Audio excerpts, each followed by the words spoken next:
I'm going to be talking about the Hitchcock classic Psycho. I'll be covering Hitchcock's famous black and white thriller and Gus Van Sant's colourful masterpiece. Hitchcock was already well known for doing dark films and shocking his audiences around the world. He was reading the 1959 classic by Robert Bloch. When making his film, Hitchcock wouldn't tell the press anything, and even his crew was left in the dark about the famous shower scene. In the 1960s, people were not used to seeing naked, not even the illusion of someone, let alone a female, be naked on screen. This could have played a factor in the way Hitchcock kept the scene a big secret until showing it to his audiences. Hitchcock's budget was small compared to other films before. It is estimated to be around $806,947, which is a lot less compared to Gus's version, which rounded up about $60 million. Another big difference is the time it took to shoot and edit. Hitchcock filmed Psycho in just 30 days, which is unlike the normal shooting schedule, which could take months. Hitchcock presented his as a masterpiece, the most shocking and out-there film to date. This was one of the few things Hitchcock would tell the press, who were waiting for him to make another out-there film. Gus Van Sant's 1998 version was marketed by recreating Hitchcock's classic, however in colour and using bright patterned clothing for his actors to show more of their personality.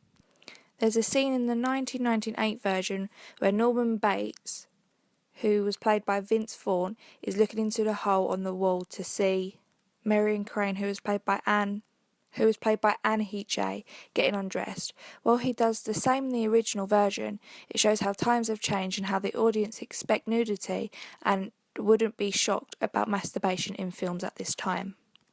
When Hitchcock was making Psycho, he had a big following of film critics who wanted to see what he would do next. When the film was premiered in the 1960s, there would have been a live orchestra. It's believed that Hitchcock said 33% of the effect of Psycho was due to the music itself. Hitchcock's audiences were film lovers, people who wanted to see something different, be scared of what they were watching but wouldn't take their eyes off the screen. In Gus Van Sant's version, the audience has changed by a dramatic amount. The audience for his film would have been people who loved Hitchcock's film or a fan of Gus himself. Gus Van Sant's shot-by-shot remake of Psycho was distributed by Paramount Pictures, with theatre viewings and the releasing of DVD. In the 1960s, DVDs went around. It was back to old-fashioned film, which is very expensive. The distribution would have been theatres in an area which would have showing times of the film, then it would have been shipped over to show in another country. However, the original Psycho has made more money due to the release of video, DVD, Blu-ray and now the internet. When Gus Van Sant released the remake of Psycho, there was a lot of bad press.